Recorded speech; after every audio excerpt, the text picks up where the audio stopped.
MH मंत्रा के इस platform पे आप लोगों का बहुत बहुत स्वागत है। अगर चैनल पर पहली बार हैं तो चैनल को जल्दी से सब्सक्राइब कर लीजिए। वीडियो को अंत तक देखिएगा।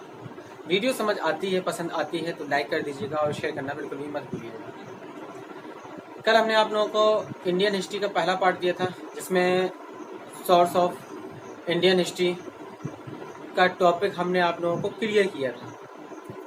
आज हम एक उसी के आगे का टॉपिक लेकर के आए हैं। आज हम समझाएंगे आप लोगों को पाषाण काल क्या है, कितने भागों में बांटा गया उसको, सिंधु घाटी की सभ्यता क्या है, उसका पूरा कॉन्सेप्ट। ये दो बातें हम आज आपको सिखाने जा रहे हैं। तो चलिए शुरू करते हैं वीडियो को और चलते हैं क्लास की तरफ।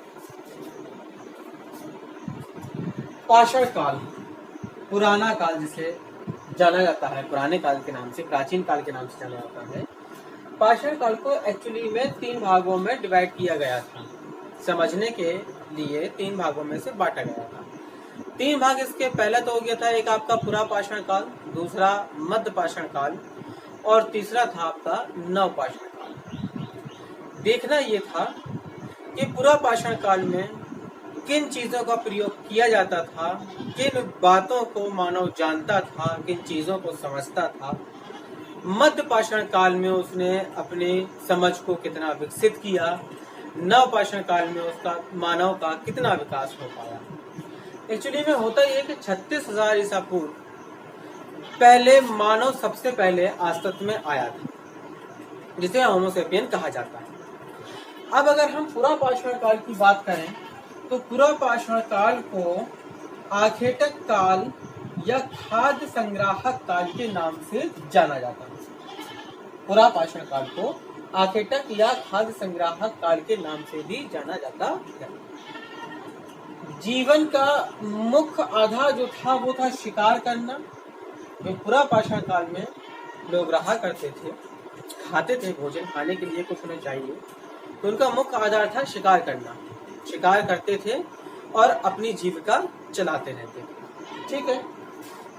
आग की जानकारी पुरा पाषाण काल में थी, लेकिन आपका आग का प्रयोग नहीं करना जानते थे।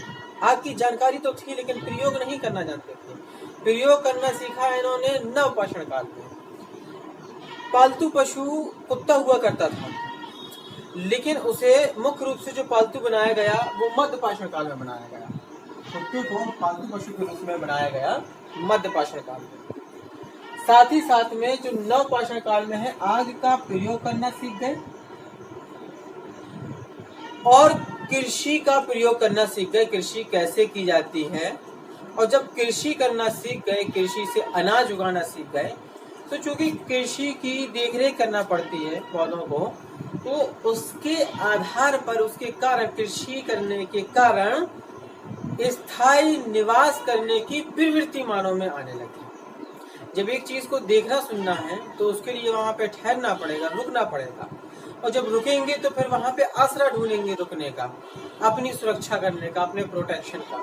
तो धीरे धीरे स्थायी निवास की प्रवृत्ति भी बनने लगी। तो ये नव पाषाण काल की विवेचना। और पहिए का जो आविष्कार, जो खोज हुई, जो प्रचलन पहिए का आया, वो नव पाषाण काल में ही आया था। पुरा पाषाण काल, मध्य पाषाण काल में पहिए का आविष्कार नहीं कर पाए थे। नव पाषाण काल में पहिए का आविष्कार करना सीख गए थे। अगर कृषि के बारे में हम थोड़ी सी बात करें तो कृषि का पहला जो साक्ष्य मिलता है कि हमें कैसे पता चलेगा कि पाषाण काल में लोग कृषि किया करते थे, तो मेहरगढ़ नामक एक स्थल है, वहां से कृषि करने के साक्ष्य, औजार वगैरह, बर्तन वगैरह, इस तरीके की चीजें मिल जाती हैं। अब इसके साथ साथ 2 चीज और, जो पाषाण काल के 3 चरण हैं, यानी आपका पुरा पाषाण काल, नव पाषाण काल, मध्य पाषाण काल, इन 3 चरणों का जो साक्ष्य आपको मिलता है वो बेलन घाटी इलाहाबाद से 3 चरणों के साक्ष्य आपको मिल जाएंगे। ठीक है। और साथ ही साथ जो पहली धातु, जब मानव ने औजार के लिए, खास तौर पे प्रमुखता से औजार का प्रयोग करने के लिए, क्योंकि पहले तो पत्थरों के औजार बना लिया करते थे। जब पत्थर का प्रयोग करना जाना, आग सीखी, तो पत्थरों के ही औजार बना लेते थे। नोकीले औजार बनाए, उससे शिकार करा और अपना भरण पोषण किया।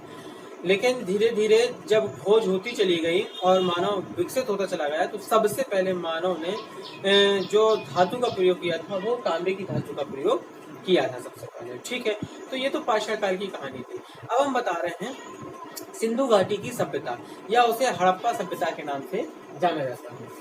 तो देखिए, सबसे पहले 1921 में एक व्यक्ति रहे राय बहादुर दयाराम साहनी।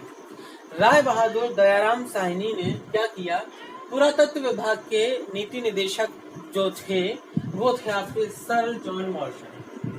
पुरातत्व विभाग के निदेशक जो थे, इनके नेत्रों में, सर जॉन मार्शल के नेत्रों में राय बहादुर साहनी ने सबसे पहले हड़प्पा नामक स्थान की खुदाई की और वहां से साक्ष्य ढूंढे। बहुत सारी खुदाई में बहुत सारे साक्ष्य मिले, जिससे प्रवृत्ति ये क्लियर हुई कि कब से लोग रह रहे हैं, कब से आज तक में आए हैं, कौन सी चीज का प्रयोग करते हैं, कौन सी चीज का प्रयोग नहीं करते हैं। क्योंकि सबसे ज्यादा महत्वपूर्ण हड़प्पा नामक स्थान ही था, इसलिए इसे हड़प्पा सभ्यता के नाम से भी जानने लगते हैं, या इसे प्रमुखता से सिंधु घाटी की सभ्यता या हड़प्पा सभ्यता के नाम से जानते हैं। ये जरूरी नहीं है कि सिर्फ हड़प्पा सभ्यता, हड़प्पा नामक स्थान की ही खुदाई हुई थी। इससे संबंधित और भी बहुत सारे स्थान थे जहाँ की खुदाई हुई, लेकिन प्रमुखता से हो चुकी पहला स्थान, प्रवृत्ति के आधार पर ये पहला स्थान था हड़प्पा, इसलिए इसे हड़प्पा सभ्यता के नाम से जानते हैं। ठीक उसके एक साल के बाद 1922 ईस्वी में राखालदास बनर्जी थे, इन्होंने मोहनजोदड़ो नामक स्थान की खुदाई की। दो तीन शहर या दो तीन स्थान ऐसे हैं जो बहुत ज्यादा प्रमुख हैं, हड़प्पा, मोहनजोदड़ो, ये दो बहुत ज्यादा प्रमुख हैं। अगर हम मोहनजोदड़ो की बात करें तो इस स्थान को मृतकों का टीला भी कहा जाता है। मोहनजोदड़ो नामक स्थान जो है इसे मृतकों का टीला भी के नाम से जाना जाता है। ठीक है, एक पॉइंट और देखते हैं तो हड़प्पा सभ्यता जो थी वो कांस्य युगीन सभ्यता थी। कांसा यानी तांबा जो होता है, कांस्य युगीन सभ्यता के नाम से भी हड़प्पा सभ्यता को जाना जाता है। एक स्थान हुआ करता था कालीबंगा, कालीबंगा की भी खुदाई की गई थी और कालीबंगा को प्रमुखता से काले रंग की चूड़ियों के नाम से जाना जाता है। इस स्थान को काले रंग की चूड़ियों के नाम से जाना जाता है। ठीक है, अगर हम देखें कि जो हड़प्पा सभ्यता थी उसका समाज किस पर आधारित था, तो मात्र सत्तात्मक था। क्योंकि समाज दो प्रकार के होते हैं, एक मात्र सत्तात्मक होता है और एक पितृ सत्तात्मक होता है। जहाँ पिता की प्रमुखता ज्यादा होती है वहाँ पितृ सत्तात्मक कहा जाता है, जहाँ माता की प्रमुखता ज्यादा होती है उसे मातृ सत्तात्मक कहा जाता है। तो जो हड़प्पा सभ्यता की प्रवृत्ति थी, समाज था, वो मातृ सत्तात्मक था। आर्थिक जीवन का मुख्य आधार ही कृषि था। लोग कृषि किया करते थे, अपना जीवन यापन किया करते थे। सर्वप्रथम कपास की खेती का प्रारंभ भी हड़प्पा सभ्यता के लोगों के द्वारा ही प्रारंभ की गई थी। इसके बाद में उस सभ्यता में आंतरिक और विदेशी दोनों प्रकार के व्यापार होते थे। दोनों प्रकार के व्यापारों का प्रचलन था, स्वयं देश में भी और बाहर से आदान प्रदान हुआ करता था। ठीक है, मातृ देवी की उपासना प्रमुख थी, मातृ देवी की पूजा की जाती थी इस काल में, इस सभ्यता में। और उसके साथ साथ पशुपति, लिंग, योनि, वृक्षों और पशुओं की भी पूजा की जाती थी। ये हड़प्पा सभ्यता की बात कर रहे हैं। कुबड़ वाला सांड हुआ करता था, कुबड़ वाले सांड को बहुत महत्व दिया जाता था, इवन उसकी पूजा भी की जाती थी, अधिक महत्व दिया जाता था, शुभ माना जाता था। उस सभ्यता के लोगों के द्वारा उसे शुभ माना जाता था और उसकी पूजा भी की जाती थी। इस काल में सभ्यता में मंदिर के कोई अवशेष नहीं मिले थे। हड़प्पा सभ्यता की जितनी खुदाई की गई उधर पे मंदिर के कोई भी अवशेष नहीं मिले। लिपि जो हुआ करती थी, लिखने का जो प्रचलन हुआ करता था, पद्धति होती थी, वो भाव चित्रात्मक पद्धति थी। कुछ इस रूप का चित्र बना हुआ करता था कि उसी समय के लोग जानते होंगे, और इतनी खतरनाक पद्धति थी कि आज तक इसे पढ़ा नहीं जा सका। भाव चित्रात्मक हुआ करती थी। एक विशेषता ये होती थी कि पहली पंक्ति को दाएं से बाएं लिखा जाता था, फिर दूसरी पंक्ति को बाएं से दाएं लिखा जाता था। इस पद्धति को, इस लेखन को कहा जाता था ब्रुष्टोफेदम।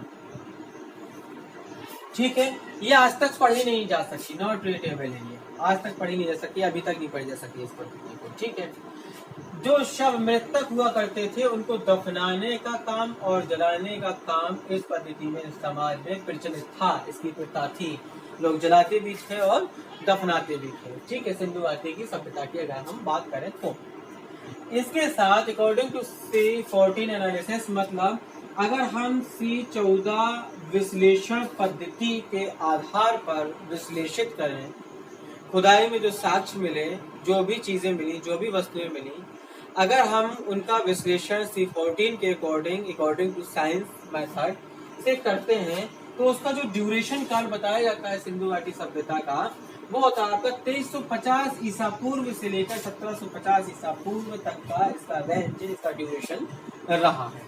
तो अगर आप लोगों को सिंधु घाटी की सभ्यता का ये कॉन्सेप्ट समझ आया हो, अच्छा लगा हो, तो वीडियो को लाइक कर दीजिएगा, शेयर करना मत भूलिएगा।